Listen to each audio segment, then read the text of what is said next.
ಭಾರತದ ಸಂಸ್ಕೃತಿ ಇಡೀ ಜಗತ್ತಿನ ಉದ್ದಕ್ಕೂ ಕೂಡ ಪಸರಿಸಿರ್ತಕ್ಕಂಥದ್ದು. ಇಂತಹ ರಾಮಾಯಣ ಮತ್ತು ಮಹಾಭಾರತದಲ್ಲಿ ಎರಡು ಪ್ರಧಾನ ಪಾತ್ರಗಳನ್ನು ನಾವು ನೋಡಬಹುದು.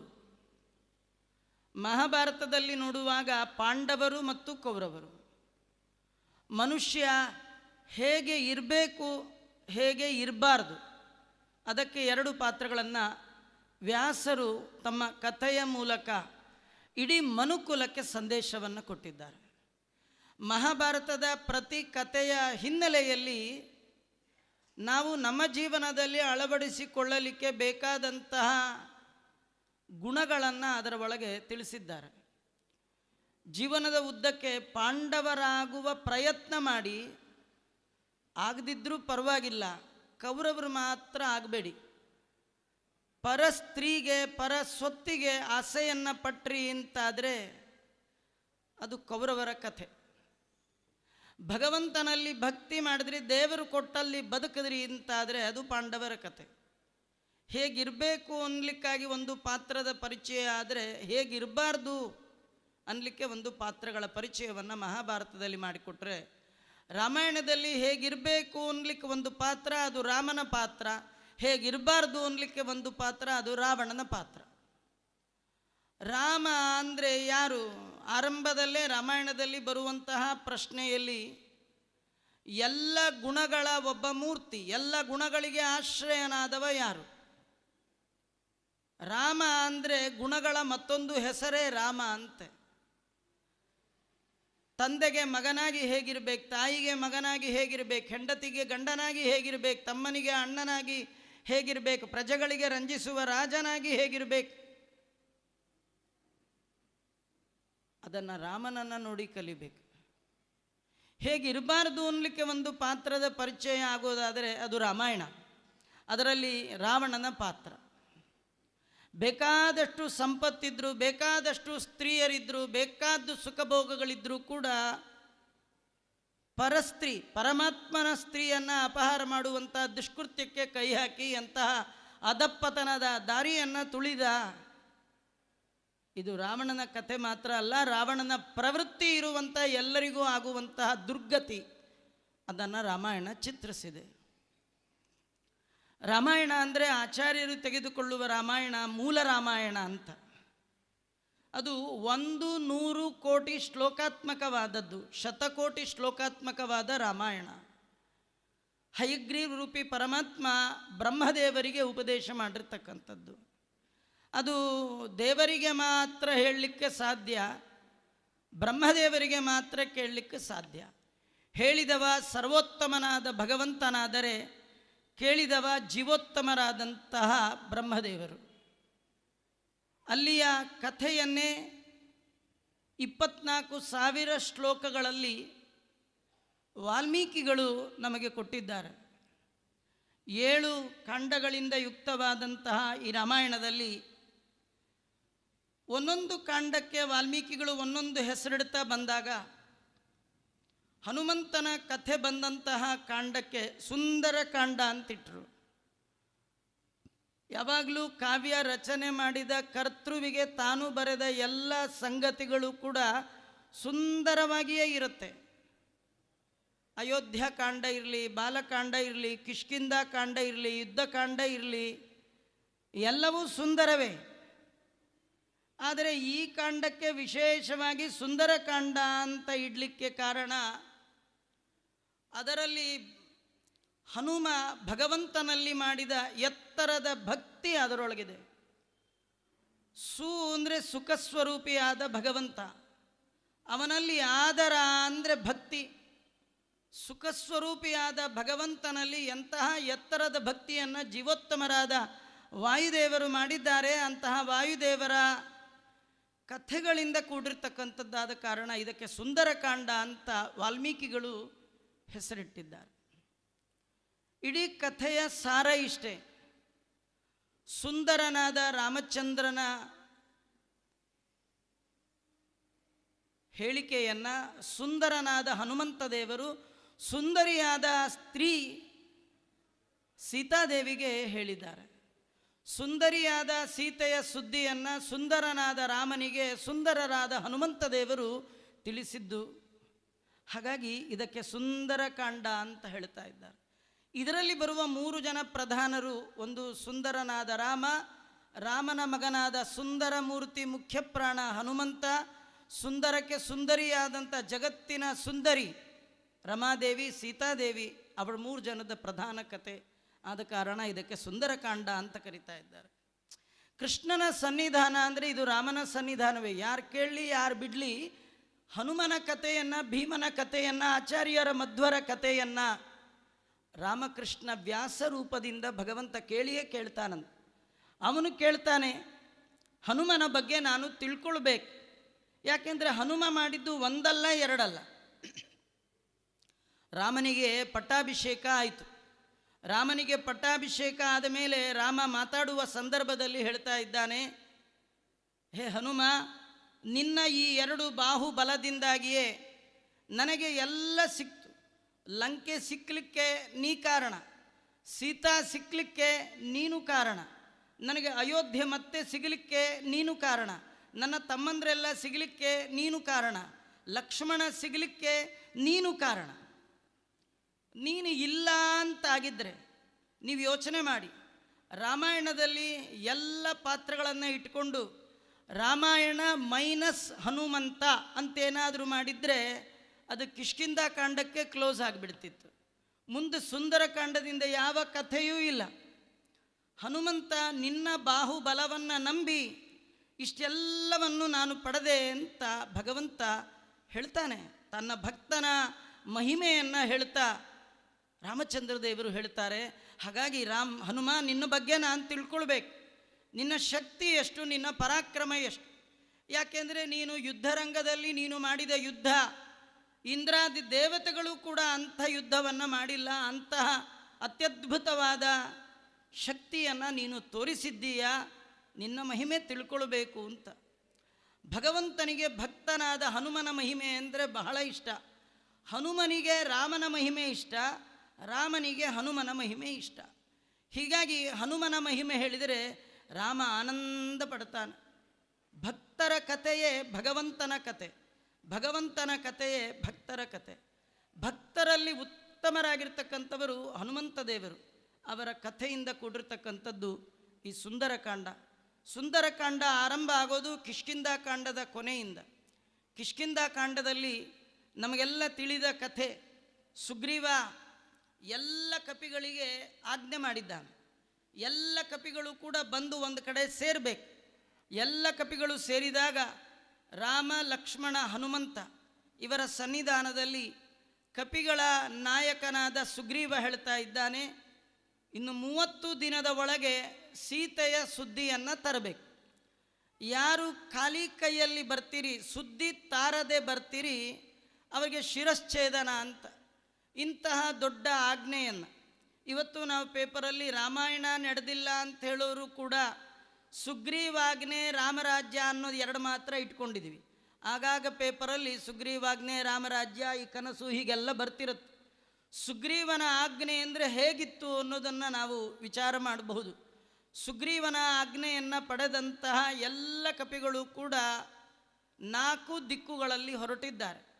ಆ ಹೊರಡುವ ಸಂದರ್ಭ ಎಲ್ಲ ಕಪಿಗಳ ಮುಖವನ್ನು ಹನುಮಂತ ದೇವರು ಮಧ್ಯದಲ್ಲಿ ಕೂತಿದ್ದಾರೆ. ರಾಮಚಂದ್ರ ದೇವರು ಎಲ್ಲರ ಮುಖವನ್ನು ನೋಡಿ ದೂರದಲ್ಲಿ ಕುಳಿತ ಹನುಮಂತನನ್ನು ಕರೆದಿದ್ದಾರಂತೆ. ಕರ್ಣಾಂತಮಾನೀಯ ಗುಣಗ್ರಹಿತ್ರ ರಾಮೇಣ ಮುಕ್ತೋ ರಣಕೋವಿದೇನ. ರಾಮಚಂದ್ರ ದೇವರು ಯಾರನ್ನೂ ಕರೀಲಿಲ್ಲಂತೆ, ಹನುಮಂತ ದೇವರನ್ನು ಮಾತ್ರ ಕರೆದಿದ್ದಾರೆ. ಯಾಕೆಂದರೆ ರಾಮನಿಗೆ ಹನುಮನ ಬಗ್ಗೆ ಚೆನ್ನಾಗಿ ಗೊತ್ತು. ಅದು ಯಾವಾಗ ಗೊತ್ತು ಅಂದರೆ ಮೊದಲೇ ಗೊತ್ತಿತ್ತಂತೆ. ಯಾವಾಗ ಅಂದರೆ ಆ ಕಿಷ್ಕಿಂಧ ಕಾಂಡದ ಸಂದರ್ಭದಲ್ಲಿಯೇ ಈ ಸುಗ್ರೀವ ವಾಲಿಗೆ ಹೆದರಿ ಅಡಗಿ ಕುಳಿತ ಸಂದರ್ಭ, ಸೀತೆಯನ್ನು ಕಳೆದುಕೊಂಡ ನಟನೆಯನ್ನು ಮಾಡ್ತಾ ರಾಮ ಲಕ್ಷ್ಮಣರು ವನಚಾರಿಗಳಾಗಿ ಕೈಯಲ್ಲಿ ಬಿಲ್ಲು ಬಾಣ ಹಿಡಿದು ಬರ್ತಾ ಇದ್ದಾರೆ.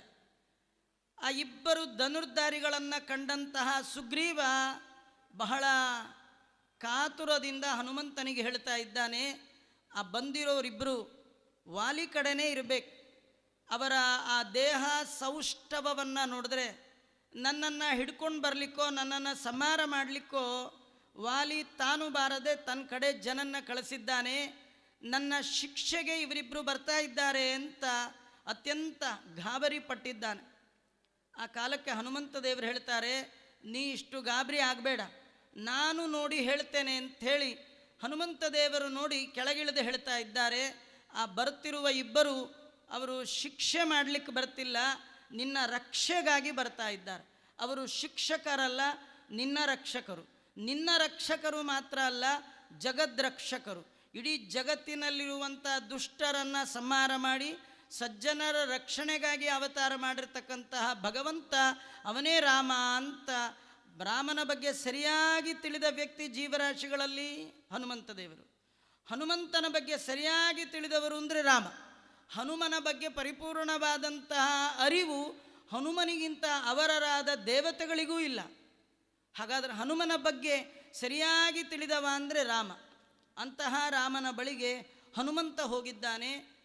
ಕೆಲ ಕಾಲ ಮಾತಾಡಿದ್ದಾನಂತೆ ಹನುಮಂತ ಮಾತಾಡುವಾಗ ರಾಮಚಂದ್ರ ದೇವರು ಒಂದು ಮಾತಾಡಿಲ್ಲ. ಕೆಲವರು ಮಾತಾಡ್ತಿದ್ರೆ ಆ ಮಾತನ್ನು ಕೇಳಬೇಕನ್ಸುತ್ತೆ. ಯಾಕೆಂದರೆ ಮಧ್ಯ ನಿಮಗೆ ಯಾವ ಪ್ರಶ್ನೆಯೂ ಹುಟ್ಟಬಾರ್ದು. ನಿಮ್ಮ ತಲೆಯಲ್ಲಿ ಬರುವ ಪ್ರಶ್ನೆಗಳನ್ನು ಅವರೇ ಮಾಡಿಕೊಂಡು ನೀವು ಏನು ಕೇಳಬಹುದು ಅಂತ ಅವರೇ ತಲೆಯಲ್ಲಿಟ್ಕೊಂಡು ಸಮಗ್ರವಾಗಿ ಹೇಳುವಂತಹ ಕ್ರಮ. ಆ ಎಲ್ಲ ಮಾತನ್ನು ಕೇಳಿದ ರಾಮ ಹನುಮಂತ ಮಾತು ನಿಲ್ಲಿಸಿದ ಮೇಲೆ ಲಕ್ಷ್ಮಣನ ಕಡೆ ಮುಖ ಮಾಡಿ ಹೇಳ್ತಾ ಇದ್ದಾನೆ, ಹೇ ಲಕ್ಷ್ಮಣ, ಈ ಹನುಮ ಆಡಿದ ಮಾತನ್ನು ನೀ ಕೇಳಿದೆಯಾ ಅಂದ. ಎಂಥ ಅದ್ಭುತವಾದ ಮಾತಿವೊಂದು. ಸಮಗ್ರವಾದ ವ್ಯಾಕರಣವನ್ನು ಓದಿದ ವಿದ್ವಾಂಸ ಇರಬೇಕು. ಋಗ್ವೇದವನ್ನು ಚೆನ್ನಾಗಿ ಅಧ್ಯಯನ ಮಾಡದಿದ್ದವರಿಗೆ ಈ ರೀತಿ ಮಾತಾಡಲಿಕ್ಕೆ ಬರೋಲ್ಲ. ಯಜುರ್ವೇದವನ್ನು ಓದಿಲ್ಲ ಅಂತಾದರೆ, ಯಜುರ್ವೇದವನ್ನು ತಲೆಯಲ್ಲಿ ಧಾರಣೆ ಮಾಡಿಲ್ಲ ಅಂತಾದರೆ, ಸಾಮವೇದ ವಿದುಷಃ, ಸಾಮವೇದವನ್ನು ಚೆನ್ನಾಗಿ ಅಧ್ಯಯನ ಮಾಡಿಲ್ಲ ಅಂತಾದರೆ ಈ ರೀತಿ ಮಾತಾಡಲಿಕ್ಕೆ ಸಾಧ್ಯ ಇಲ್ಲ. ಇವನನ್ನು ನೋಡಿದರೆ ಎಲ್ಲ ವಿದ್ಯೆಯನ್ನು ಅಧ್ಯಯನ ಮಾಡಿದವನಂತೆ ಕಾಣ್ತಾನೆ. ಕಾರಣ, ಇಷ್ಟು ಹೊತ್ತು ಇವನೊಟ್ಟಿಗೆ ನಾನು ಮಾತಾಡಿದೆ, ಇವನ ಮಾತಿನಲ್ಲಿ ಒಂದೇ ಒಂದು ಶಬ್ದವೂ ಕೆಟ್ಟ ಶಬ್ದ ಇಲ್ಲ, ಅಪಶಬ್ದ ಅನ್ನೋದೇ ಇಲ್ಲ. ಎಂತಹ ಅತ್ಯುತ್ತಮವಾದ ವಿದ್ಯೆ ಇವಂದು, ಜೊತೆಗೆ ವಿನಯ ಎಂಥದ್ದು. ಹೀಗೆ ಮೊಟ್ಟ ಮೊದಲ ಬಾರಿಗೆ ಹನುಮಂತನ ಹಿರಿಮೆ ಮಹಿಮೆಯನ್ನು ಗುರುತಿಸಿ ಜಗತ್ತಿಗೆ ತಿಳಿಸಿದ ಜಗತ್ಪತಿ ರಾಮ. ಹೀಗಾಗಿ ಹನುಮನ ಬಗ್ಗೆ ಸರಿಯಾಗಿ ತಿಳಿದವ. ಎಲ್ಲ ಕಪಿಗಳು ಕೂಡ ಸೀತಾ ಅನ್ವೇಷಣಕ್ಕೆ ಹೊರಟರೂ ಕೂಡ ರಾಮನಿಗೆ ಗೊತ್ತು, ಈ ಯಾವ ಕಪಿಗಳಿಗೂ ಆ ಯೋಗ್ಯತೆ ಇಲ್ಲ. ಆ ಯೋಗ್ಯತೆ ಇರುವ ಒಂದೇ ಒಂದು ಕಪಿ ಅಂದರೆ ಜೀವೋತ್ತಮರಾದ ವಾಯುದೇವರು ಅಂತ. ಆ ವಾಯುದೇವರನ್ನು ಹತ್ತಿರ ಕರೆದು ಅವರ ಕೈಯಲ್ಲಿ ಮಾತ್ರ ಮುದ್ರಿಕೆಯ ಉಂಗುರವನ್ನು ಭಗವಂತ ರಾಮಚಂದ್ರ ದೇವರು ಕೊಟ್ಟಿದ್ದಾರಂತೆ. ನಿಮಗೆಲ್ಲ ಕಥೆ ಗೊತ್ತಿದೆ. ಹನುಮಂತ ದೇವರು ತಾವು ದಕ್ಷಿಣ ದಿಕ್ಕಿನ ಕಡೆ ಮುಖ ಮಾಡಿ ಹೊರಟಿದ್ದಾರೆ. ಹೊರಟು ಎಲ್ಲ ಕಪಿಗಳು ಹುಡುಕ್ತಾ ಹೊರಟ್ರೆ 29 ದಿನ ಕಳೆದಿದೆ. ಉಳಿದಿರೋದು ಒಂದೇ ಒಂದು ದಿನ. 29 ದಿನದಲ್ಲಿ ಕೂಡ ಕಿಂಚಿತ್ತೂ ಸುದ್ದಿ ಇಲ್ಲ. 30ನೇ ದಿನ ಆಗುವಾಗ ಎಲ್ಲ ಕಪಿಗಳು ನಿರ್ಧಾರ ಮಾಡಿದ್ದಾರಂತೆ, ನಮ್ಮ ಕಥೆ ಮುಗೀತು, ನಾವಿನ್ನು ಮರಳಿ ನಮ್ಮೂರಿಗೆ ಹೋಗುವ ಹಾಗಿಲ್ಲ. ಯಾಕೆಂದರೆ ಹೋದರೆ ಬದುಕುವ ಹಾಗಿಲ್ಲ. ಬದುಕ್ತೀವಿ ಅಂತ ನಾವಂದರೂ ನಮ್ಮ ರಾಜ ನಮ್ಮ ತಲೆನ ನಮಗೆ ಉಳಿಸಲ್ಲ. ಯಾಕೆಂದರೆ ಅವನ ಮಾತು ಕೇಳಲಿಲ್ಲ ಅಂತಾದರೆ ಅವನ ಪ್ರತಿಜ್ಞೆ, ಯಾರು ಸೀತಾ ಸುದ್ದಿಯನ್ನು ತರೋಲ್ಲ ಅವ್ರನ್ನ ಕಂಡ್ರೆ ತಲೆ ತೆಗಿತೀನಿ ಅಂತ. ಅಲ್ಲಿ ಹೋಗಿ ಸಾಯುವ ಬದಲು ಇಲ್ಲೇ ಇದ್ದುಬಿಡೋಣ ಅಂತ ಎಲ್ಲ ಕಪಿಗಳು ಕೂಡ ನಿರ್ಧಾರ ಮಾಡಿದ್ದಾರೆ. ಏನಂದರೆ ಕಪಿಗಳಿಗೆ ಯಾವ ಕಾಡಾದ್ರೇನು, ನಮಗೆ ಬೇಕಾದ್ದು ಹಣ್ಣು ನೀರು ಇಷ್ಟಿದ್ರೆ ಸಾಕು, ಮತ್ತು ಎಲ್ಲ ಇಲ್ಲೇ ಇದೆ, ಇನ್ನು ಅಲ್ಲಿ ಯಾಕೆ ಹೋಗಬೇಕು ಅಂತ ಹೇಳಿ ರಾಮನ ಕೆಲಸವನ್ನು ಮರೆತು ಇದು ಸುಗ್ರೀವನ ಕೆಲಸ ಅಂತ ತಿಳಿದು ಆ ಎಲ್ಲ ಕಪಿಗಳು ಕೂಡ ಉಪರಮಿಸಿದ್ದಾರೆ. ಎಲ್ಲರಿಗೂ ಅವರ ಮಾತೇ ಸರಿ ಅನ್ನಿಸ್ತು.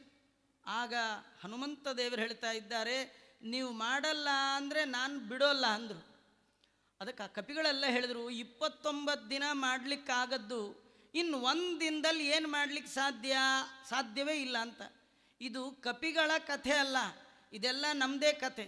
ಕೆಲವ್ರು ಏನಂದರೆ ವಯಸ್ಸಾಗ್ತಾ ಇರುವಾಗ ಇಷ್ಟು ವರ್ಷವೇ ಸ್ನಾನ ಮಾಡಿಲ್ಲ, ಸರಿಯಾಗಿ ಸಂಧ್ಯಾ ವಂದನೆ ಮಾಡಿಲ್ಲ, ಏಕಾದಶಿ ಮಾಡಲಿಲ್ಲ, ಚಾತುರ್ಮಾಸ್ಯ ಮಾಡಲಿಲ್ಲ, ಆಚಾರ್ಯರ ಶಾಸ್ತ್ರ ಪಾಠ ಪ್ರವಚನ ಮಾಡಲಿಲ್ಲ, ಅಧ್ಯಯನ ಮಾಡಲಿಲ್ಲ, ಅಧ್ಯಾಪನ ಮಾಡಲಿಲ್ಲ, ಮುಗದೇ ಹೋಯ್ತು, 80 ಆಯಿತು, ಇನ್ನೇನು ಇವತ್ತೋ ನಾಳೆನೋ ಟಿಕೆಟು ಅಂತ ಅಂದ್ಕೊಳ್ತಾರೆ. ಆದರೆ ಮಧ್ವಾಚಾರ್ಯರು ಹೇಳ್ತಾರೆ ಒಂದು ದಿನ ಸಾಕಂತಾರೆ, ಒಂದು ಕ್ಷಣ ಸಾಕಂತಾರೆ. ಭಾಗವತದಲ್ಲಿ ಪರೀಕ್ಷಿತ ಮಹಾರಾಜ ಶುಕಾಚಾರ್ಯರಿಗೆ ಹೇಳ್ತಾನೆ, ಸ್ವಾಮಿ ನೀವೇನೋ ದೊಡ್ಡ ಭಾಗವತ ಕತೆ ಹೇಳ್ತೀರಿ, ಆದರೆ ನಂಗೆ ಕೇಳಲಿಕ್ಕೆ ಅಷ್ಟು ಟೈಮ್ ಇಲ್ಲ, 7 ದಿನಕ್ಕೆ ನನಗೆ ಮೃತ್ಯು ಸನ್ನಿಹಿತವಾಗಿದೆ. ಶುಕಾಚಾರ್ಯ ಅಂತಾರೆ 7 ದಿನ ಯಾಕೆ ಬೇಕು ಅಂದರು. ಸಾಧನೆ ಮಾಡುವ ಮನಸ್ಸು ಬಂದಾಗ 7 ಕ್ಷಣ ಸಾಕು. ಒಂದು ಮುಹೂರ್ತ ಕಾಲದಲ್ಲಿ ಉದ್ಧಾರ ಆದಂತಹ ಖಟ್ವಾಂಗ ಮಹಾರಾಜನ ಕಥೆಯನ್ನು ಉದಾಹರಣೆಯಾಗಿ ಕೊಡ್ತಾ ಇದ್ದಾರೆ. ಸಾಧನೆ ಮಾಡಲಿಕ್ಕೆ ಹೊರಟವರಿಗೆ ತುಂಬ ಸಮಯ ಬೇಕಿಲ್ಲ, ಸ್ವಲ್ಪ ಸಮಯದಲ್ಲಿಯೂ ಸಾಧನೆ ಮಾಡುವ ಮನಸ್ಸು ಪರಿಪಕ್ವತೆ ಬಂದಿತ್ತು ಅಂತಾದರೆ ಎಷ್ಟು ಎತ್ತರಕ್ಕೆ ಏರ್ಬೋದು. ಇದರರ್ಥ ಯಾರು ಮಧ್ವಾಚಾರ್ಯರ ಪಾದವನ್ನು ಹಿಡಿತಾರೆ ಅವರಿಗೆ ಒಂದೊಂದು ಕ್ಷಣವೂ ಕೂಡ ಅತ್ಯಂತ ಸಾರ್ಥಕ ಮಾಡಿಕೊಳ್ಳಿಕ್ಕೆ ಸಾಧ್ಯತೆ ಇದೆ. ಹೀಗಾಗಿ ಹನುಮಂತ ದೇವರು ಹೇಳ್ತಾರೆ, ನೀವು ಮಾಡಲ್ಲ ಅಂದರೆ ನಾನು ಬಿಡೋಲ್ಲ ಅಂತ. ಯಾರು ಆಚಾರ್ಯರ ಪಾದವನ್ನು ಗಟ್ಟಿಯಾಗಿ ಹಿಡಿತಾರೆ ಅವರ ಕೈಲಿ ಬಿಡದೆ ಸತ್ಕರ್ಮವನ್ನು ಆಚಾರ್ಯರು ಮಾಡಿಸ್ತಾರೆ ಅಂತ ತಿಳಿಸ್ಲಿಕ್ಕೆ ದ್ಯೋತಕವಾದ ಕಥೆ ಈ ಕಪಿಗಳಿಗೆ ಹನುಮಂತ ದೇವರು ಹೇಳ್ತಾ ಇದ್ದಾರೆ, ನೀವು ಮಾಡಲೇಬೇಕು. ಕಪಿಗಳಂದ್ರು ನಿಂದೊಳ್ಳೆ ಕಷ್ಟ ಆಯಿತು ಹನುಮ, ಅಲ್ಲಿ ಹೋದರೆ ಸುಗ್ರೀವನ್ ಕಾಟ ಅಂದರೆ ಇಲ್ಲೇ ನೀನು ಗೋಳೈಕೋತಾ ಇದೆಯಲ್ಲ, ನಮ್ಮ ಕೈಲಿ ಆಗೋಲ್ಲ, ಏನು ಮಾಡೋಣ? ಅದಕ್ಕೆ ಹನುಮಂತ ಹೇಳ್ತಾನೆ, ನಿಮಗೇನೂ ಆಗಲ್ಲ ಅಂತಾದಾಗ ಮಾಡಲಿಕ್ಕೆ ಒಂದು ಉಪಾಯ ಇದೆ ಅಂದರು. ಏನಾಗಲ್ಲ, ಸ್ನಾನ ಮಾಡಲಿಕ್ಕಾಗಲ್ಲ, ದಾನ ಮಾಡಲಿಕ್ಕಾಗಲ್ಲ, ಧರ್ಮ ಮಾಡಲಿಕ್ಕಾಗಲ್ಲ, ವ್ರತ ಮಾಡಲಿಕ್ಕೆ ಏನೂ ಮಾಡೋಕ್ಕಾಗಲ್ವಾ? ಹಾಗಾದರೆ ಹರಿಯ ನಾಮವನ್ನು ಉಚ್ಚಾರಣೆ ಮಾಡಿ, ರಾಮ ರಾಮ ರಾಮ ರಾಮ ಅನ್ನಿ ಸಾಕು. ಒಂದು ನಾಮ ನಿಮ್ಮೆಲ್ಲ ಪಾಪವನ್ನು ಪರಿಹಾರ ಮಾಡುವಂಥದ್ದು. ಹಾಗಾಗಿ ಆ ರಾಮನ ನಾಮವನ್ನೇ ಹೇಳಿ ಅಂತ ಹನುಮಂತ ಹೇಳಿದಾಗ ಹನುಮಂತ ತಾನೂ ಕೂಡ ಅವರ ಒಟ್ಟಿಗೆ ರಾಮನ ನಾಮವನ್ನು ಗಟ್ಟಿಯಾಗಿ ಹೇಳ್ತಾ ಇದ್ದಾನೆ. ಆ ಹೇಳೋ ಕಾಲಕ್ಕೆ ಆ ನಾಮವನ್ನು ಕೇಳ್ತಾ ಇವರು ಹೇಳುವ ನಾಮ ಎಲ್ಲೋ ದೂರದಲ್ಲಿ ರೆಕ್ಕೆಯನ್ನು ಕಳೆದುಕೊಂಡು ಬಿದ್ದ ಒಂದು ಹಕ್ಕಿ, ಅದು ರೆಕ್ಕೆ ಸುಟ್ಟೋಗಿತ್ತು. ಆ ಸುಟ್ಟ ರೆಕ್ಕೆ ರಾಮನಾಮವನ್ನು ಕೇಳ್ತಾ ಚಿಗುರ್ಲಿಕ್ಕೆ ಶುರುವಾಯ್ತಂದು. ಹಕ್ಕಿಗೆ ಆಶ್ಚರ್ಯ, ಎಷ್ಟೋ ದಿನಗಳ ಹಿಂದೆ ಕಳೆದುಕೊಂಡ ರೆಕ್ಕೆ, ಸುಟ್ಟ ರೆಕ್ಕೆ, ಜೀವದ ಆಶೆಯನ್ನೇ ಬಿಟ್ಟ ಹಕ್ಕಿಯ ಆ ರೆಕ್ಕೆ ಚಿಗುರ್ಲಿಕ್ಕೆ ಶುರುವಾಯ್ತಂತ. ತವ ಕಥಾಮೃತಂ ತಪ್ತ ಜೀವನಂ ಕವಿಬಿರೀಡಿತಂ ಕಲ್ಮಷಾಪಹಂ ಶ್ರವಣಮಂಗಲಂ. ಅದು ಶ್ರವಣ ಮಾಡುವ ಮಾತ್ರದಿಂದಲೇ ಅಮಂಗಲವನ್ನು ಕಳೆದು ಮಂಗಲವನ್ನು ಉಂಟು ಮಾಡುವಂತಹ ನಾಮ ರಾಮನ ನಾಮ. ಯಾವಾಗ ಆ ಕಪಿಗಳೆಲ್ಲ ಒಕ್ಕೊರಲಿಂದ ರಾಮ ರಾಮ ರಾಮ ರಾಮ ರಾಮ ಅಂತ ಇದ್ದಾರೆ, ಕ್ಷಣ ಕ್ಷಣಕ್ಕೆ ಹಕ್ಕಿಯ ರೆಕ್ಕೆ ಚಿಗುರ್ಲಿಕ್ಕೆ ಶುರುವಾಯಿತು. ಅದು ಎಂದೂ ಕೂಡ ಆಚೀಚೆ ಸರಿದಾಡದ ರೆಕ್ಕೆ ಕಳೆದುಕೊಂಡ ಹಕ್ಕಿ ನಾಮ ಕೇಳಿ ರೆಕ್ಕೆ ಚಿಗುರಿ ಹಾರ್ಲಿಕ್ಕೆ ಶುರು ಮಾಡ್ತು, ಕುಪ್ಪಳಿಸ್ಲಿಕ್ಕೆ ಶುರು ಮಾಡ್ತು, ಬಲಿಷ್ಠವಾದ ರೆಕ್ಕೆ ಬರಲಿಕ್ಕೆ ಶುರುವಾಯಿತು. ಎಲ್ಲಿಂದ ಬರ್ತಾ ಇದೆ ಈ ಶಬ್ದ ಅಂತ ಶಬ್ದದ ಕಡೆ ಕಿವಿ ಕೊಟ್ಟು ಹಕ್ಕಿ ಅಲ್ಲೇ ಬಂದು ಕೂತ್ಕೊಳ್ತು. ಕಪಿಗಳೆಲ್ಲ ಥಟ್ ಅಂತ ಹೇಳಿ ಅವು ರಾಮನಾಮ ನಿಲ್ಲಿಸೇ ಬಿಟ್ವು. ಯಾಕಂದರೆ ಅಷ್ಟು ಬೃಹದಾಕಾರದ ಹಕ್ಕಿ. ಆ ಕಪಿಗಳೆಲ್ಲ ಯೋಚನೆ ಮಾಡ್ಕೊಂಡ್ವಂತೆ, ನಮಗೆ ತಿನ್ನಲಿಕ್ಕಿಲ್ಲ, ಉಣ್ಲಿಕ್ಕಿಲ್ಲ, ಸರಿಯಾಗಿ ಸಿಕ್ಕಿಲ್ಲ, ನಾವು ಸಾಯಬೇಕು ಅಂತ ಅಂದ್ಕೊಂಡಿದ್ವಿ, ಸದ್ಯಕ್ಕೆ ಈ ಹದ್ದು ಬಂದುಬಿಟ್ಟಿದೆ, ನಮ್ಮ ನಿಶಕ್ತಿಯನ್ನೇ ಇದು ಆಶ್ರಯ ಮಾಡ್ಕೊಂಡು ನಮ್ಮನ್ನೆಲ್ಲ ತಿಂದುಬಿಡತ್ತೋ ಏನು ಕಥೆಯೋ ಅಂಥೇಳಿ ಅವೆಲ್ಲ ಗಪ್ಪು ಚಿಪ್ಪಾಗಿ ಕೂತಾಗ ಹಕ್ಕಿ ಮಾತಾಡ್ಲಿಕ್ಕೆ ಶುರುವಾಗಿದೆ. ಹಕ್ಕಿ ಹೇಳ್ತಾ ಇದೆ, ನೀವೇನು ರಾಮ ರಾಮ ರಾಮ ಅಂತ ಇದ್ರಿ, ಅದನ್ನು ಬಿಡಬೇಡಿ, ಮತ್ತು ಸ್ವಲ್ಪ ಹೇಳಿ. ಅಲ್ಲ ನಿಂಗೇನು ಉಪಯೋಗ, ನನ್ನ ರೆಕ್ಕೆ ಬೆಳೆದಿದೆ, ಚೂರೇ ಚೂರು ಉಳಿದಿದೆ, ಇದೊಂದು ಚೂರು ನೀವು ಹೇಳಿಬಿಟ್ರೆ ಸಾಕು, ನನ್ನ ರೆಕ್ಕೆ ಪೂರ್ಣ ಬರುತ್ತೆ ಎಂದಾಗ ಆ ಎಲ್ಲ ಕಪಿಗಳು ಕೂಡ ಮತ್ತೆ ಉಚ್ಚಕಂಠದಿಂದ ರಾಮನ ನಾಮವನ್ನು ಗಾಯನ ಮಾಡ್ತಾ ಇದೆ. ಆ ಕಪಿಗಳ ಗಾಯನವನ್ನು ಕೇಳಿ ಹಕ್ಕಿ ತನ್ನ ರೆಕ್ಕೆಯನ್ನು ಪೂರ್ಣವಾಗಿ ಪಡೆದು ಬಿಡ್ತಂತೆ. ಹಕ್ಕಿಯ ರೆಕ್ಕೆ ಬಂದದ್ದು ಕಪಿಗಳ ಕಣ್ಣೆದುರಿಗೆ ಪ್ರತ್ಯಕ್ಷವಾಗಿ ಕಾಣ್ತಾ ಇದೆ. ಆಶ್ಚರ್ಯ ಆಗ್ತಾ ಇದೆ. ಹಕ್ಕಿ ಹೇಳ್ತಾ ಇದೆ, ನಿಮಗೇನಾಗಬೇಕು ಹೇಳಿ, ನೀವು ಯಾರು, ಎಲ್ಲಿಂದ ಬಂದ್ರಿ, ಎಲ್ಲ ಕಥೆ ಕೇಳುವಾಗ ಸೀತಾನ್ವೇಷಣೆಗಾಗಿ ಬಂದಿದ್ದೇವೆ, ಸೀತೆಯನ್ನು ಹುಡುಕ್ತಾ ಬಂದಿದ್ದೇವೆ ಅಂತ ಹೇಳಿದಾಗ ಹಕ್ಕಿ ಹಾರಿದೆ, ಎತ್ತರಕ್ಕೆ ಹಾರಿದೆ. ಕಥೆ ಇಷ್ಟೇ, ಯಾರು ದೇವರ ಚಿಂತನೆಯನ್ನು ಮಾಡ್ತಾರೆ ಅವರು ಎತ್ತರಕ್ಕೆ ಹಾರ್ಬೋದು, ವಿಹಾರ ಮಾಡ್ಬೋದು, ಆಕಾಶದಲ್ಲಿ ಸಂಚಾರ, ವಿಷ್ಣು ಪದ ಅಂದರೆ ಭಗವಂತ ಕೊಡುವ ಪದವಿಯಲ್ಲಿ ವಿಹಾರ ಮಾಡಬೇಕು. ಮೋಕ್ಷಕ್ಕೆ ಪುರುಷಾರ್ಥ ಬೇಕಂತಾದರೆ ಭಗವಂತನ ನಾಮ ಬಹಳ ಉತ್ತಮವಾದ ಮಾರ್ಗ ಅಂತ ತೋರಿಸ್ತಾ ಇದ್ದಾರೆ. ಹಕ್ಕಿ ಎತ್ತರಕ್ಕೆ ಹಾರಿದೆ, ಒಂದೇ ಕ್ಷಣದಲ್ಲಿ ಇಳಿದು ಬಂದು ಹೇಳ್ತಾ ಇದೆ, ದಕ್ಷಿಣ ದಿಕ್ಕಿನ ಈ ಸಮುದ್ರದ ಆಚೆ ಮಧ್ಯದಲ್ಲಿ ಲಂಕಾದ್ವೀಪ, ಅದು ರಾವಣನ ಪಟ್ಟಣ, ಅಲ್ಲಿ ಅಶೋಕವನ, ಅಲ್ಲಿ ಶಿಂಶುಪ ವೃಕ್ಷ, ಅಲ್ಲಿ ಸೀತಾದೇವಿಯನ್ನು ನಾನು ಕಂಡೆ.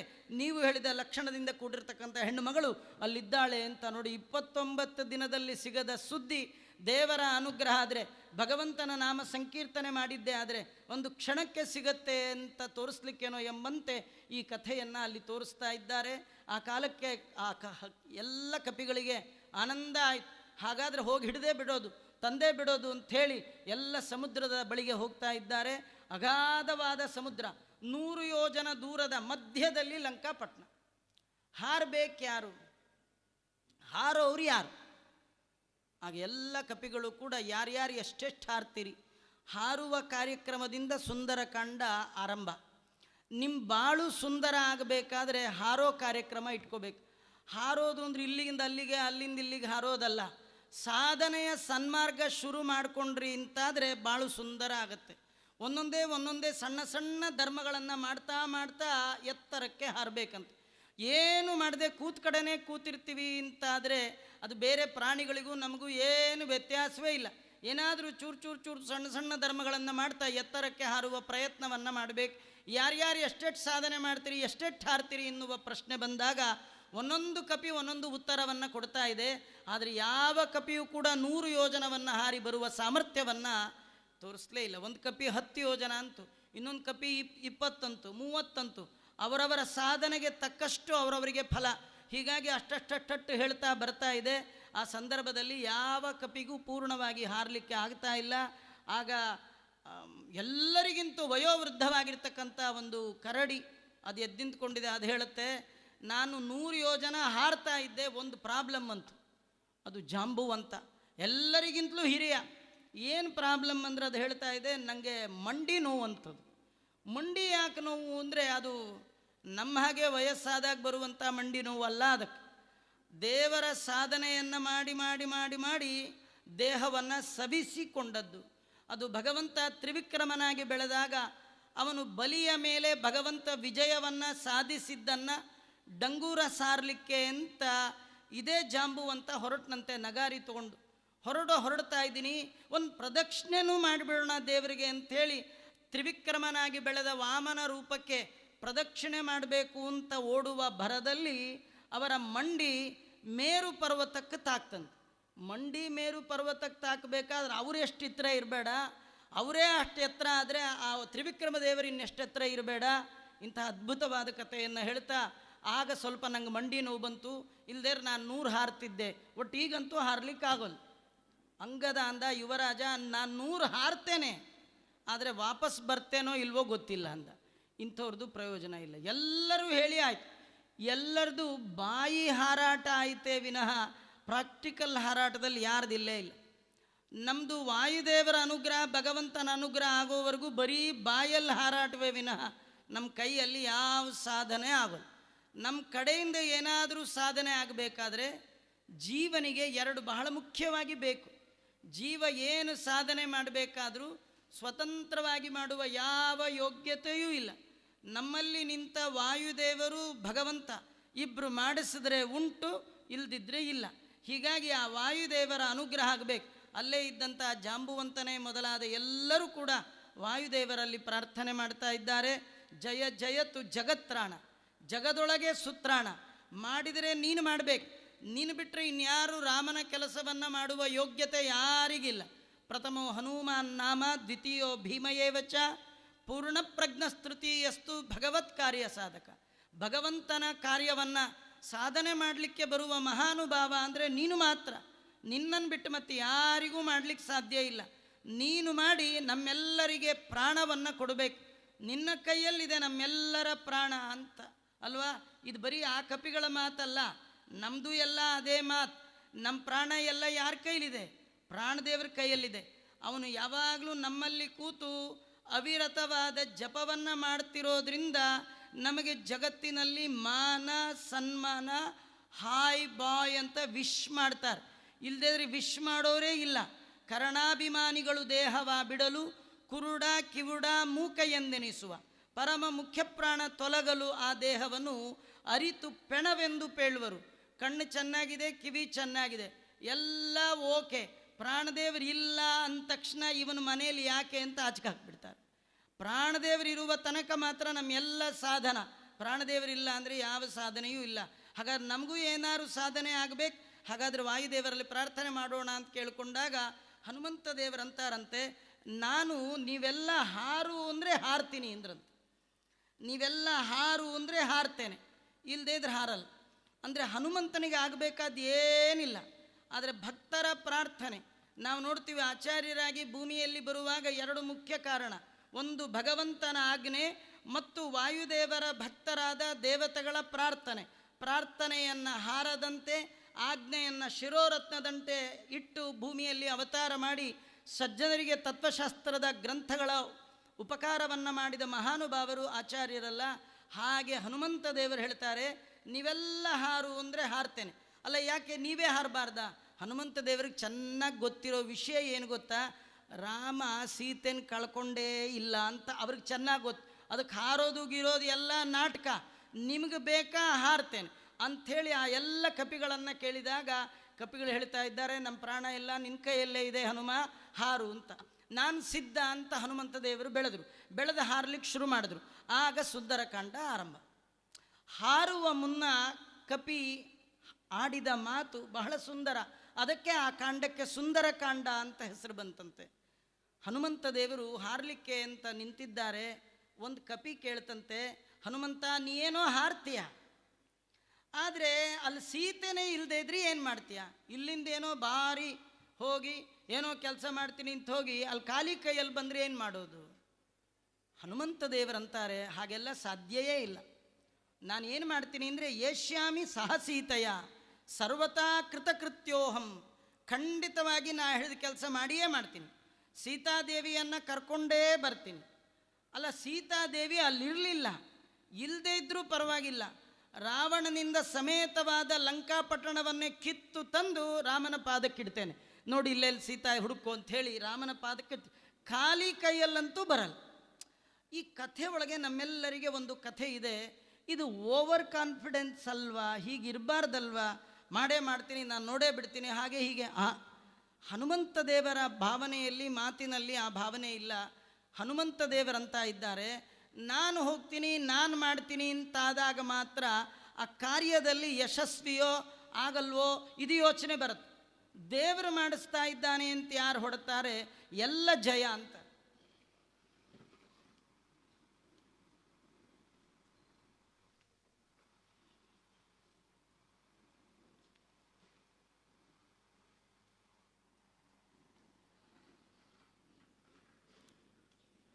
ನಾನು ರಾಮನ ಕೈಯಿಂದ ಹೊರಟ ಒಂದು ಬಾಣದಂತೆ ಅಂತಾರೆ. ಬಾಣಕ್ಕೆ ಯಾವ ಸ್ವಾತಂತ್ರ್ಯವೂ ಇಲ್ಲ.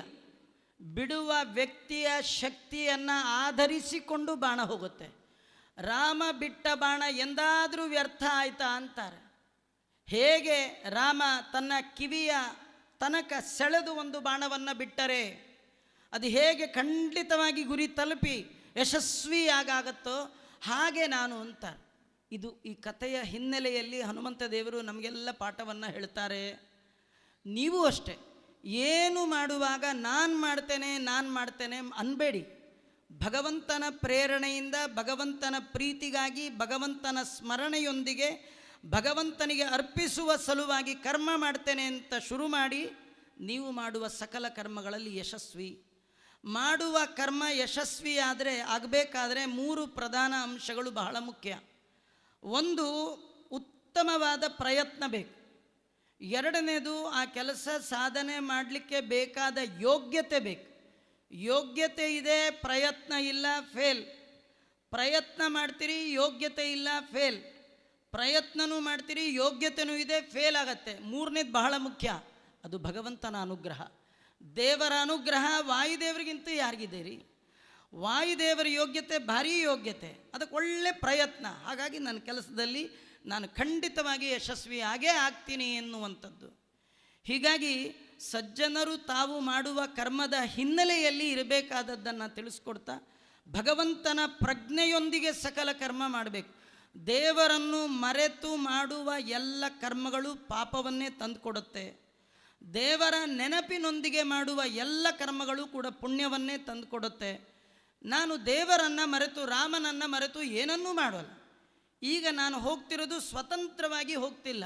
ರಾಮ ಬಿಟ್ಟ ಬಾಣದಂತೆ ಲಂಕಾಪಟ್ಟಣವನ್ನು ಸೇರ್ತೇನೆ, ಮಾಡಬೇಕಾದ ಕೆಲಸ ಮಾಡಿಯೇ ಮಾಡ್ತೇನೆ, ಅದು ರಾಮನಿಗೆ ಒಪ್ಪಿಸ್ತೇನೆ ಅಂತ ಹೀಗೆ ಹನುಮಂತ ದೇವರು ಹೊರಡಲಿಕ್ಕೆ ಸಿದ್ಧರಾಗಿದ್ದಾರೆ. ಹೊರಡುವ ಸಂದರ್ಭದಲ್ಲಿ ದೊಡ್ಡ ರೂಪವನ್ನು ತಾವು ಸ್ವೀಕಾರ ಮಾಡಿದ್ದಾರಂತ. ಬಹಳ ದೊಡ್ಡ ರೂಪ, ಬೆಳೆದಿದ್ದಾರೆ. ಯಾಕೆ ಬೆಳೆದರು? ಹಾರುವ ಹನುಮಂತನಿಗೆ ದೊಡ್ಡ ರೂಪ ಯಾಕೆ ಬೇಕು? ಸುಮ್ಮ ಹಾರಿದ್ರೆ ಸಾಕಲ್ವ? ಇಲ್ಲ. ಏನಂದರೆ ಇದು ಹಾರೋದು ಅಂದರೆ ಕೆಲಸ ಅಲ್ಲ, ಇದು ಪೂಜಾ, ಭಗವಂತನ ಪೂಜಾ, ರಾಮನ ಕೆಲಸ ಅಂದರೆ ರಾಮನ ಪೂಜೆ ಮಾಡಬೇಕಾದ್ರೆ ಬೆಳಿಬೇಕಾದ್ದು ಎರಡು, ಒಂದು ಮೈ, ಇನ್ನೊಂದು ಮನಸ್ಸು. ಮಾತು ಮನಸ್ಸು ಚೆನ್ನಾಗಬೇಕಂತ. ನಮಗೆ ದೇವರ ಪೂಜೆ ಅಂದರೆ ಯಾಕೋ ಮೈ ಕುಗ್ಗಿ ಹೋಗುತ್ತೆ. ಅಯ್ಯೋ ಈ ಮನೇಲಿ ನಾನೇ ಮಾಡಿ ಸಾಯಬೇಕು ಅಂತಿರ್ತಾರೆ. ಇಷ್ಟು ಜನ ಇದ್ದರೂ ದೇವ್ರ ಪೂಜೆ ಯಾರೂ ಮಾಡಲ್ಲ, ಮಾಡಿದ್ರೆ ನಾನೇ ಮಾಡಬೇಕು, ಇಲ್ಲದ್ರೆ ಇನ್ಯಾರು ಈ ಮನೇಲಿ ಪೂಜೆ ಮಾಡೋರು ಗತಿ ಇಲ್ಲ. ನಮ್ಮ ಮನೇಲಿ ದೇವರು ನೀರು ಕಂಡು ಎಷ್ಟೋ ವರ್ಷ ಆಯಿತು, ನಾ ಮಾಡಿದ್ರೆ ಉಂಟು ಇಲ್ಲದೇರಿಲ್ಲ ಅಂತ ಏನೋ ತನ್ನ ಮೇಲೆ ದೊಡ್ಡ ಭಾರ ಇರೋ ಹಾಗೆ ಕುಗ್ಗಿ ಹೋಗುತ್ತೆ. ಅದು ಮಳೆ ಗಿಳೆ ಬಂದುಬಿಟ್ರಂತೂ ಇವತ್ತು ಸ್ನಾನವೇ ಬೇಡ ಅನ್ನೋದು, ಚೂರು ತಲೆನೋವು ಬಂದುಬಿಟ್ರಂತೂ ಮುಗ್ದೇ ಹೋಯಿತು. ದೇವರ ಕೆಲಸ ಅಂದರೆ ನಮ್ಮ ಮನಸ್ಸು, ಮೈ, ಮಾತು ಕುಗ್ಗಿ ಹೋಗುತ್ತೆ. ಬೇಕಾದಷ್ಟು ಮಾತಾಡ್ತಿರ್ತೀವಿ, ಆದರೆ ದೇವರ ಮನೆಗೆ ಹೋದರೆ ಒಂದು ಮಂತ್ರವೂ ಇಲ್ಲ, ಬರೀ ಬಾಯಿ ಮುಚ್ಚಿಕೊಂಡು ಯಾಂತ್ರಿಕವಾಗಿ ಪೂಜೆ ಮಾಡಬೇಕು. ಮೂಕ ಪೂಜೆ ಮಾಡಬಾರ್ದು. ಮನಸ್ಸು ದೊಡ್ಡದಾಗಬೇಕು, ಭಗವಂತನ ಚಿಂತನೆಗೆ ಮನಸ್ಸು ದೊಡ್ಡದಾಗಬೇಕು. ಏನು ಕಷ್ಟ ಬಂದರೂ ನಾನು ಮಾಡ್ತೇನೆ ಅಂತ ಮೈ ದೊಡ್ಡದಾಗಬೇಕು, ಮನಸ್ಸು ದೊಡ್ಡದಾಗಬೇಕು, ಮಾತು ದೊಡ್ಡದಾಗಬೇಕು. ಮಾತು ಮಂತ್ರ ಆಗಬೇಕು, ಅಂದರೆ ಮಾತ್ರ ಭಗವಂತನ ಪೂಜೆ ಆಗಲಿಕ್ಕೆ ಸಾಧ್ಯ, ಇಲ್ದಿದ್ರಿಲ್ಲ ಅಂತ ತೋರಿಸ್ಲಿಕ್ಕೇನೋ ಎಂಬಂತೆ ಹನುಮಂತ ದೇವರು ಬಹಳವಾಗಿ ಬೆಳೆದಿದ್ದಾರೆ. ಬೆಳೆದು ಹಾರಬೇಕು ಅಂತ ಮಹೇಂದ್ರ ಪರ್ವತದಲ್ಲಿ ನಿಂತಿದ್ದಾರೆ. ಹಾರುವ ಮುನ್ನ ಹರಿಗೆ ನಮಸ್ಕಾರ ಮಾಡಿದ್ದಾರೆ. ರಾಮಾಯ ಶಾಶ್ವತ ಸುವಿಸ್ತೃತ ಷಡ್ಗುಣಾಯ ಸರ್ವೇಶ್ವರಾಯ ಬಲವೀರ್ಯ ಮಹಾರ್ಣವಾಯ ನತ್ವಾ ಲಿಲಂಗೇಶುರರ್ಣವ ಮುತ್ಪಪಾತ ನಿಷ್ಪೀಡ್ಯತಂ ಗಿರಿವರಂ ಪವನಸ್ಯ ಸೂನು. ಹನುಮಂತ ದೇವರು ಹಾರುವ ಮುನ್ನ ಹರಿಗೆ ವಂದನೆ ಮಾಡಿದ್ದಾರೆ. ಇದು ನಮ್ಮೆಲ್ಲರಿಗೆ ಹನುಮಂತ ದೇವರು ತಿಳಿಸ್ಕೊಡ್ತಕ್ಕಂಥದ್ದು. ನೀವೇನು ಕರ್ಮ ಮಾಡ್ತೀರಿ, ಮೊದಲು ದೇವರಿಗೆ ನಮಸ್ಕಾರ ಮಾಡಿ ಶುರು ಮಾಡಿ. ಮಂಗಳಮಯವಾಗಿ ಆಗಬೇಕಂದ್ರೆ ದೇವರನ್ನು ಮರಿಬೇಡಿ, ದೇವರ ಪ್ರಾರ್ಥನೆ ಮಾಡ್ಕೊಳ್ಳಿ. ನೀವೇನು ಮಾಡಬೇಕಾದ್ರೂ ಅವನ ಹೆಲ್ಪ್ ಬಹಳ ಮುಖ್ಯ. ಅವನ ಸಹಾಯ ಇಲ್ಲ ಅಂತಾದರೆ ನೀವೇನೂ ಮಾಡಲಿಕ್ಕೆ ಸಾಧ್ಯ ಇಲ್ಲ. ಹಾಗಾದರೆ ಭಗವಂತನ ಸ್ತೋತ್ರದೊಂದಿಗೆ ಆ ಭಗವಂತನಿಗೆ ನಮಸ್ಕಾರ ಮಾಡಿ ಹನುಮಂತ ದೇವರು ಹಾರಲಿಕ್ಕೆ ಶುರು ಮಾಡಿದ್ದಾರಂತೆ. ಹಾರುವ ಹನುಮಂತನ ಮನಸ್ಸಿನಲ್ಲಿ ದೇವರ ಸ್ತೋತ್ರ ಮಾಡುವಾಗ ಯಾವ ಭಾವನೆ ಇದೆ, ನಮಗೆ ಯಾವ ಥರ ಭಾವನೆ ಇರಬೇಕು? ದೇವರ ಕೆಲಸ ಮಾಡುವ ಸದ್ಭಕ್ತನ ಮನದ ಒಳಗಿರಬೇಕಾದ ಭಾವನೆಗಳೆಂಥದ್ದು? ಹಾರುವ ಹನುಮಂತ, ನಾನು ಹೋದರೆ ಉಂಟು ರಾಮನಿಗೆ, ಸೀತೆ ಇಲ್ಲದ್ರೆ ಯಾವ ಪ್ರಯೋಜನ ಇಲ್ಲ, ನಾನು ಆಗಲ್ಲ ಅಂದರೆ ಮತ್ತು ರಾಮನಿಗಿಲ್ಲ ಅಂತ ಆಗತ್ತಲ್ಲ, ಏನೋ ಹೋಗಲಿ ಬರೋದು ಬಂದುಬಿಟ್ಟಿದ್ದೀನಿ, ರಾಮನಿಗೊಂದು ಹೆಲ್ಪ್ ಆದರೆ ಆಗಲಿ, ಹೀಗೆ ಹೋಗ್ತಿಲ್ಲ. ಅವನಿಗೆ ರಾಮನ ಬಗ್ಗೆ ಯಾವ ಕಲ್ಪನೆ ಇದೆ? ರಾಮಾಯ ಶಾಶ್ವತ ಸುವಿಸ್ತೃತ ಷಡ್ಗುಣಾಯ ಸರ್ವೇಶ್ವರಾಯ ಬಲವೀರ್ಯ ಮಹಾರ್ಣವಾಯ. ರಾಮ ಅಂದರೆ ಹೆಂಡ್ತಿನ ಕಳ್ಕೊಂಡು ಅಯ್ಯೋ ಅಮ್ಮ ಅಂತ ಒದ್ದಾಡ್ತಾ ಕಾಡು ಅಲ್ಕೊಂಡು ರಾಜ್ಯಭ್ರಷ್ಟನಾಗಿ ಕಪ್ಪಿಗಳು ಫ್ರೆಂಡ್ಶಿಪ್ ಮಾಡಿಕೊಂಡು ನಮ್ಮದೆಲ್ಲ ಹೆಲ್ಪ್ ತೊಗೊಳ್ಲಿಕ್ಕೆ ಬಂದಂತೆ ಯಾವುದೋ ಆರ್ಡಿನರಿ ಮನುಷ್ಯ ಅಂತ ಅನ್ಕೋಬೇಡಿ. ರಾಮಾಯ ಅನ್ನುವ ಶಬ್ದದಲ್ಲೇ ಸ್ವರಮಣಾಯ. ನಾನು ಹೆಂಡ್ತಿನ ಕರ್ಕೊಂಡೋಗಿ ಅವನಿಗೆ ಕೊಟ್ಟು ಅವನು ಸಂತೋಷ ಪಡಬೇಕಾದ್ದಿಲ್ಲ, ಅವನ ಹೆಂಡ್ತಿ ಅವನ ವಕ್ಷಸ್ಥಲದಲ್ಲೇ ಇದ್ದಾಳೆ. ಯಾವ ರಮೆಯನ್ನು ಸದಾ ತನ್ನ ವಕ್ಷಸ್ಥಲದಲ್ಲಿ ಇಟ್ಕೊಂಡು ಅವಳಿಗೆ ಆಶ್ರಯವನ್ನು ಕೊಡ್ತಾ ಅವಳ ಮುಖಾಂತರ ಇಡೀ ಜಗತ್ತಿನ ಜನ್ಮಸ್ಥಿತಿ ನಿಯಮನ ಜ್ಞಾನ ಅಜ್ಞಾನ ಬಂದ ಮೋಕ್ಷವನ್ನು ಮಾಡಿಸ್ತಾ ಇದ್ದಾನೋ ಅವನೇ ರಾಮನಾಗಿ ಬಂದಿದ್ದಾನೆ. ರಾಮ ಅಂದರೆ ದಶರಥನ ಮಗ ಅಲ್ಲ, ರಾಮ ಅಂದರೆ ಹೆಂಡ್ತಿನ ಕಳ್ಕೊಂಡು ಓಡಾಡೋ ಹುಡುಗ ಅಲ್ಲ, ಮತ್ತು ರಾಜ್ಯಭ್ರಷ್ಟನಾದವ ಅಲ್ಲ. ಯಾರು ರಾಮ ಅಂದ್ರೆ ಹಿಂಗೆಲ್ಲ ತಿಳ್ಕೊಳ್ಬೇಡಿ. ಯಾರವನು? ಶಾಶ್ವತ ಸುವಿಸ್ತೃತ ಷಡ್ಗುಣಾಯ. 6 ಗುಣಗಳು ಪರಿಪೂರ್ಣವಾಗಿ ಯಾರಲ್ಲಿದೆಯೋ, ಐಶ್ವರ್ಯಸ್ಯ ಸಮಗ್ರಸ್ಯ ವೀರ್ಯಸ್ಯ ಶಶಶ್ರಿಯ ಜ್ಞಾನ ವಿಜ್ಞಾನಯೋಶ್ಚೈವ ಷಣ್ಣಾಂಬಗೈತೀರಣೆ. ಪೂರ್ಣ ಷಡ್ಗುಣಭರಿತನಾದ ಭಗವಂತನೇ ರಾಮನಾಗಿ ಬಂದಿದ್ದಾನೆ. ಇದರೊಳಗೆ ಇನ್ನೊಂದು ಮಾತು ನಮಗೆ ತಿಳಿಸ್ತಾ ಇದ್ದಾರೆ. ರಾಮ ಮತ್ತು ಮೂಲ ರೂಪದ ನಾರಾಯಣನಿಗೆ ಕಿಂಚಿತ್ತೂ ವ್ಯತ್ಯಾಸ ಇಲ್ಲ. ಕೆಲವರೇನೆಂದರೆ ರಾಮ ಸ್ವಲ್ಪ ಬೇರೆ, ಕೃಷ್ಣ ಅವನೊಂಚೂರು ಬೇರೆ. ರಾಮ ಅಂದರೆ ಹಾಫ್, ಕೃಷ್ಣ ಅಂದರೆ ಫುಲ್ ಅಂತ ಕೆಲವರು ಫೂಲ್ಗಳು. ರಾಮ ಹಾಫ್ ಯಾಕಂದರೆ ಅದು ಯಜ್ಞ ಮಾಡಿದಾಗ ಪಾಯಸ ಬಂದರೆ ಅದರಲ್ಲಿ ಅರ್ಧ ತಗೊಂಡಾಗ ಹುಟ್ಟಿದವ ರಾಮ, ಅದಕ್ಕೆ ಅವನು ಹಾಫ್. ಮೂಲ ರೂಪದ ಭಗವಂತನಲ್ಲಿ ಅರ್ಧಾವತಾರ ರಾಮಾವತಾರ. ಕೃಷ್ಣ ಹುಟ್ಟುವಾಗ ಪಾಯಸದ ಕತೆ ಇದ್ದಿದ್ರೆ ಕೃಷ್ಣನೂ ಅರ್ಧನೇ ಆಗಿಬಿಡ್ತಿದ್ದ. ಕೃಷ್ಣ ಹುಟ್ಟುವಾಗ ಈ ಪಾಯಸದ ಕತೆ ಇಲ್ಲ, ಆದ ಕಾರಣ ಕೃಷ್ಣ ಫುಲ್ ಅಂತ. ರಾಮನಿಗೂ ಕೃಷ್ಣನಿಗೂ ಭಾರೀ ವ್ಯತ್ಯಾಸ. ಕೆಲವರು ರಾಮ ಅಂದರೆ ಮರ್ಯಾದಾ ಪುರುಷೋತ್ತಮ. ಏನು ಮರ್ಯಾದಾ ಪುರುಷೋತ್ತಮ? ಒಂದು ಅಪರ್ಚುನಿಟಿ ಬಂತಂತೆ. ಅದೇನೆಂದರೆ ಸೀತೆ ಅಗ್ನಿ ಪ್ರವೇಶ ಮಾಡಿದಾಗ 2 ಸೀತೆ ಮೇಲೆ ಬಂದರೆ ಸೀತೆ ಹೇಳಿದ್ಲಂತೆ ಇನ್ನೊಬ್ಬಳನ್ನು ತೋರಿಸಿ, ಇವಳು ನನಗೋಸ್ಕರ ಕಷ್ಟಪಟ್ಟಿದ್ದಾಳೆ ರಾಮ, ಇವಳನ್ನು ನೀನು ಮದುವೆ ಆಗು. ರಾಮ ಅನ್ನಂತ ಎಲ್ಲರೂ ಉಂಟಾ, ನಾನು ಏಕಪತ್ನಿ ವ್ರತಸ್ಥ ಅನ್ನಂತ. ಹೀಗಾಗಿ ರಾಮ ಯಾವ ಹೆಣ್ಣನ್ನು ಕಣ್ಣೆತ್ತಿ ನೋಡದವ, ಏಕಪತ್ನಿ ವ್ರತಸ್ಥ, ಮರ್ಯಾದಾ ಪುರುಷೋತ್ತಮ. ಕೃಷ್ಣ ಸ್ವಲ್ಪ ಡೌಟು, ಅವನ ಬಗ್ಗೆ ಆ ಮರ್ಯಾದಾ ಶಬ್ದ ಹಾಕ್ಲಿಕ್ಕೆ ಕಷ್ಟ ಆಗುತ್ತೆ. ಯಾಕೆಂದರೆ ಮುಂಜಿಗೆ ಮುಂಚೆನೇ ಮದುವೆ ಆಗಿಬಿಟ್ಟಿದ್ದ. ಅವನದು ಮದುವೆ ಮುಂಜಿ ಮದುವೆ ಈ ಸಂಪುಟಾಕಾರ ಒಂದು. ನಮ್ಮದೆಲ್ಲ ಮುಂಜಿ ನಾಮಕರಣ ಷೋಡಶಕರ ಸಂಸ್ಕಾರಗಳಾದರೆ ಅವನದು ಹಾಗಲ್ಲ. ಮೊದಲು ಮದುವೆ, ಆಮೇಲೆ ಮುಂಜಿ, ಆಮೇಲೆ ಮತ್ತೆ ಮದುವೆ. ಹೀಗೆ ಅವನ ಮದುವೆಗೆ ಲೆಕ್ಕವೇ ಇಲ್ಲ. ಹೀಗಾಗಿ ಜಾರತ್ವ ಚೋರತ್ವ ಫೇಮಸ್ ಅವತಾರ ಕೃಷ್ಣಾವತಾರ, ಭಾಳ ಮರ್ಯಾದೆ ಗಂಭೀರದ ಅವತಾರ ರಾಮಾವತಾರ. ರಾಮಾವತಾರದ ಎಲ್ಲೇ ಒಂದು ಸಣ್ಣ ಕಳತನ ಚೋರತ್ವ ಜಾರತ್ವಕ್ಕೆ ಅವಕಾಶವೇ ಇಲ್ಲ. ಇಷ್ಟು ಮರ್ಯಾದಾ ಪುರುಷೋತ್ತಮನಾಗಿ. ಹೀಗೆ ರಾಮ ಕೃಷ್ಣ ಅಂದರೆ ಬೇರೆ ಬೇರೆ. ಮೂಲ ಅವತಾರಕ್ಕೂ ಅವತಾರ ರೂಪಗಳಿಗೂ ವ್ಯತ್ಯಾಸ ತಿಳ್ಕೊಳ್ತಾರಲ್ಲ, ಹಾಗೆ ತಿಳ್ಕೊಳ್ಬೇಡಿ ಅಂತ ಹನುಮ ತನ್ನ ಮನೆಯವರಿಗೆ, ಭೀಮನ ಮನೆಯವರಿಗೆ, ಮಧ್ವರ ಮನೆಯವರಿಗೆ ಹನುಮಾವತಾರದಲ್ಲಿಯೇ ಎಚ್ಚರ ಕೊಡ್ತಾ, ರಾಮ ಅಂದರೆ ಯಾರು? ಯಾರು ಷಡ್ಗುಣೈಶ್ವರ್ಯ ಸಂಪನ್ನನಾಗಿದ್ದಾನೋ, ಎಲ್ಲದಕ್ಕೂ ಒಡೆಯನಾಗಿದ್ದಾನೋ, ಈಶಾವಾಸ್ಯಮಿದಂ ಸರ್ವಂ ಯತ್ಕಿಂಚ ಜಗತ್ಯಾಂ ಜಗತ್ ತೇನ ತ್ಯಕ್ತೇನ ಭುಂಜೀತಾ ಮಾಹೃತ ಕಸ್ಯ ಸ್ವಿದ್ದನಂ ಸರ್ವೇಶ್ವರಾಯ. ಇಡೀ 14 ಲೋಕಕ್ಕೆ ಒಡೆಯ ಅಂಥ ರಾಮನಿಗೆ ತನ್ನ ಹೆಂಡತಿ ಎಲ್ಲಿದ್ದಾಳೆ ಗೊತ್ತಿಲ್ಲ. ನಮ್ಮನ್ನೆಲ್ಲ ಕಳಿಸ್ಬೇಕಾ? ನಮಗೆ ಅನುಗ್ರಹ ಮಾಡಲಿಕ್ಕೆ ಭಗವಂತ ಕಳಿಸಿದ್ದೇ ವಿನಃ ಅವನ ಹೆಂಡತಿ ಕಳ್ಕೊಂಡು ಅಳುವವ ಅವನಲ್ಲ. ಸರ್ವೇಶ್ವರಾಯ. ಅಲ್ಲಿ ಲಂಕಾಪಟ್ಟಣಕ್ಕೆ ಹೋಗಿ ಅಲ್ಲಿ ರಾವಣನ ಜೊತೆ ಹೋರಾಡಿ ಕರ್ಕೊಂಬರ್ಬೇಕಾ? ರಾವಣನಿಗೂ ಸ್ವಾಮಿ ರಾಮನೇ. ರಾವಣ ಹುಟ್ಟಿದ್ದು ಎಷ್ಟೋ, ಬೇಡ ಅಂದರೆ ಸಾಯೋದು ಅಷ್ಟೇ. ರಾವಣನ ಹುಟ್ಟು, ರಾವಣನ ಸ್ಥಿತಿ, ರಾವಣನ ಲಯ, ಅದು ಭಗವಂತನಿಗೊಂದು ಆಟ. ಲೀಲಾ ಮಾತ್ರಂ ಪ್ರಭೋ ಸೃಷ್ಟಿ. ಆ ಭಗವಂತನೇ ರಾಮನಾಗಿ ಬಂದಿದ್ದಾನೆ. ಅವನು ಎಂಥವ? ಕೆಲವರು ಹೀಗೆ, ಈ ತುಂಬ ಜನ ಹನುಮಂತ ಅಂದರೆ ಎಲ್ಲರಿಗಿಂತೂ ದೊಡ್ಡ ದೇವತೆ. ರಾಮ, ಅಯ್ಯೋ ರಾಮ ಅಷ್ಟಕ್ಕಷ್ಟೇ ರೀ. ರಾಮಂಗೆ ಬಲ ಇದ್ದಿದ್ರೆ ಹನುಮಂತನ ಯಾಕೆ ಲಂಕಾಪಟ್ಟಣ ಕಳಿಸ್ತಿದ್ದ? ಬಲವಂತ ಅಂದರೆ ಹನುಮ. ಹನುಮ ಅಂದರೆ ಭಾರಿ, ಅವನಷ್ಟು ಬಲಶಾಲಿ. ರಾಮನು ಸ್ವಲ್ಪ ಕಡಿಮೆನೇ. ಬಲ ಅಂದರೆ ಹನುಮ, ಹಿಂಗೆ ತಿಳ್ಕೊಂಡ್ಬಿಡ್ತಾರೆ. ಅದಕ್ಕೆ ಹನುಮಂತನೇ ಮೊದಲು ಹೇಳಿಬಿಟ್ಟ, ಬಲ ವೀರ್ಯ ಮಹಾರ್ಣವಾಯ. ಎಲ್ಲರ ಬಲಕ್ಕೆ ಒಂದು ಸೀಮೆ, ಲಿಮಿಟೇಷನ್ ಇದೆ. ಯಾರ ಬಲಕ್ಕೆ ತುದಿ ಮೊದಲಿಲ್ಲ, ಯಾರ ಬಲವನ್ನು ಅಳಿಲಿಕ್ಕೆ ಸಾಧ್ಯ ಇಲ್ಲ ಅಂಥ ಬಲಕ್ಕೆ ಮಹಾರ್ಣವಾಯ, ಸಮುದ್ರವನ್ನು ಮೀರಿಸುವ ಹಿರಿತನ ಆ ಬಲಕ್ಕೆ ಭಗವಂತನಲ್ಲಿರುವಂಥದ್ದು. ಅಂತಹ ರಾಮಚಂದ್ರ ದೇವರಿಗೆ ನತ್ವಾ ನಮಸ್ಕಾರ ಮಾಡಿದ್ದಾರೆ.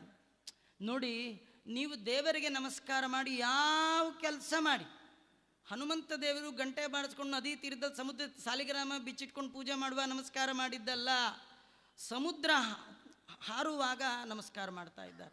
ನೀವು ಅಷ್ಟೇ ಬೆಳಗಾತೆದ್ದು ದೇವರಿಗೊಂದು ಸಾಷ್ಟಾಂಗ ನಮಸ್ಕಾರ ಮಾಡಿ, ಮುಂದೆ ಏನಾದರೂ ಕೆಲಸ ಮಾಡಿ, ಆ ಎಲ್ಲ ಕೆಲಸ ಭಗವಂತನ ಆರಾಧನೆ ಆಗುತ್ತೆ ಅಂತ ತೋರಿಸ್ಲಿಕ್ಕೆ ಹನುಮಂತ ದೇವರು ಸಮುದ್ರವನ್ನು ಹಾರುವ ಮೊದಲು ನಮಸ್ಕಾರ ಮಾಡ್ತಾ ನಮಗೆ ಹೇಳ್ತಾರೆ, ನಾನೊಬ್ಬ ಮಾತ್ರ ಹಾರಿದ್ದಲ್ಲ, ನೀವು ಹಾರಬೇಕಿದೆ, ಸಮುದ್ರವನ್ನೇ ಹಾರಬೇಕಾಗಿದೆ. ಎಂಥ ಸಮುದ್ರ ಅಂದರೆ ಸಂಸಾರ ಸಾಗರ. ಇದರಲ್ಲಿ ಹಾರೋರು ಯಾರೂ ಇಲ್ಲ. 10 ಯೋಜನ 20 ಯೋಜನ ಹಾರಿ ಹಾರಿ ಅಲ್ಲಲ್ಲೇ ಬಿದ್ದು ಮತ್ತೆ ಹುಟ್ಟಿ ಮತ್ತೆ ಸಾವು, ಈ ಸಂಸಾರ ಸಾಗರ ಒದ್ದಾಡ್ತಿರ್ತೀರಿ. ನೀವು ದಾಟಬೇಕು ಅಂದರೆ ಆರಂಭದಲ್ಲಿ ಮಾಡುವ ತಪ್ಪನ್ನು ಮಾಡಬೇಡಿ. ಆರಂಭದಲ್ಲಿ ಸಂಸಾರ ಸಾಗರದಲ್ಲಿ ಹಾರುವ ನೀವು, ಈಜುವ ನೀವು, ಭಗವಂತನಿಗೆ ಮೊದಲು ನಮಸ್ಕಾರ ಮಾಡಿ. ಎದ್ರ ನಮಸ್ಕಾರ, ಕೂತ್ರ ನಮಸ್ಕಾರ.